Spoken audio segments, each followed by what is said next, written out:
વિસાવદર બેઠક પરથી ગોપાલ ઇટાલિયાની જીત અને બીજી તરફ બોટાદના એમએલએ ઉમેશ મકવાણાનું આપમાંથી રાજીનામું। જી હા, ઉમેશ મકવાણાએ ધારાસભ્ય પદેથી તો રાજીનામું નથી આપ્યું, પણ આમ આદમી પાર્ટીના તમામ હોદ્દા પરથી રાજીનામું આપી પક્ષ સાથે છેડો ફાડ્યો।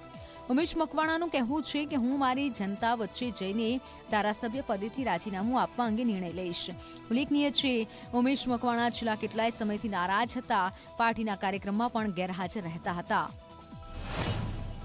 મુદ્દા જે સમાજના ઉઠાવવામાં હોય ત્યારે પાર્ટી તરફથી ક્યાંક ઉણપ થાય છે। હોદ્દા ઉચ્ચ હોદ્દા આપવાની જ્યારે વાત કરવામાં આવે ત્યારે ક્યાંક ને ક્યાંક સુવર્ણ સમાજને હોદ્દા આપવાની વાત કરવામાં આવે છે। વિધાનસભાના આમ આદમી પાર્ટીના દંડક તરીકેની એક જવાબદારી ચાલુ છે, એમાંથી હું રાજીનામું આપું છું। હાલ અત્યારે રાષ્ટ્રીય જોઈન્ટ સેક્રેટરીની મારી પાસે અત્યારે જવાબદારી છે, એમાંથી પણ હું રાજીનામું આપું છું। પાર્ટી મને દરેક પદ ઉપરથી જવાબદારી મુક્ત કરે। ઉમેશ મકવાણાએ પાર્ટીમાંથી રાજીનામું આપ્યા બાદ પક્ષે પગલાં લીધા અને આમ આદમી પાર્ટીમાંથી 5 વર્ષ માટે સસ્પેન્ડ કર્યા છે।